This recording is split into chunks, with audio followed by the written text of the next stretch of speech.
Day one of Amazon's 48-hour Prime Day sale. Our next guest says Amazon is becoming an enterprise services company, but he says investors are missing that. Let's welcome Gene Munster, managing partner at Deepwater Asset Management. Gene, it's more fun to talk about deals on air fryers and Apple chargers and things like that than it is to talk about enterprise spending. But you think that's the bigger driver? That's obviously the bigger driver here in the stock, no?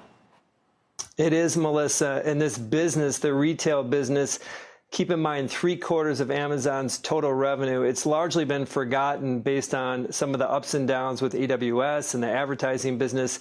But the logistics piece is an important factor to this business. And they've talked about more recently on the CNBC interview with Jassy last week. He said that Amazon's last mile is now bigger than United Postal Service. I mean, that's extraordinary. And what we've seen from the company is them actually embracing some of the retail opportunity around infrastructure. And so they now have Sellers by Prime. They now have Prime Hub. These are essentially new tools that sellers can use and leverage Amazon's logistics, and Amazon can make higher profits from that. And let's just, again, put the retail business into perspective. I mentioned it's 3/4 of revenue. It hasn't had a sustainable profit for the last decade. And as they start to charge more for some of these logistics tools, I think you could see an opportunity for that to actually expand, the profit to expand, and this to be a 5% EBITDA margin business. So we've been waiting for that for a long time. UPS, FedEx, USPS, they should all be on watch for this real competition in terms of the logistics side? Exactly. That's precisely what's going on. And the reason is that Amazon has been majority, 2/3 of what their sellers have been embracing has been Amazon actual sales. But as they start to branch out and start to work with third-party sellers, I think this is a massive opportunity. So the logistics piece is something that really they haven't gotten much credit for from investors. And I think that ultimately is going to play a big role in terms of how investors view this business. Jassy said last week that 85% of the business of retail is still offline. So that's a big opportunity for Amazon.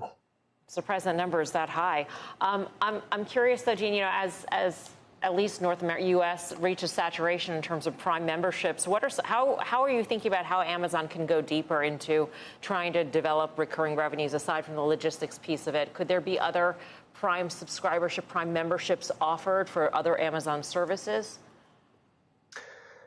Well, they have that with Amazon Hub right now. This is allowing traditional retailers, so brick and mortar, to get delivered by Prime. This is the last mile. These trucks, your flower shop, those items that you don't want to drive and pick up, you're going to be able to get that from some of these Amazon delivery services. And so, again, this is something that's in a pilot stage right now, Melissa, but as they start to roll that out, it is a very different approach to retail. And I think, again, it's an important part of understanding Amazon, and I'm glad it's getting illuminated here with Prime Day, is that the retail business, the takeaway here is pretty straightforward.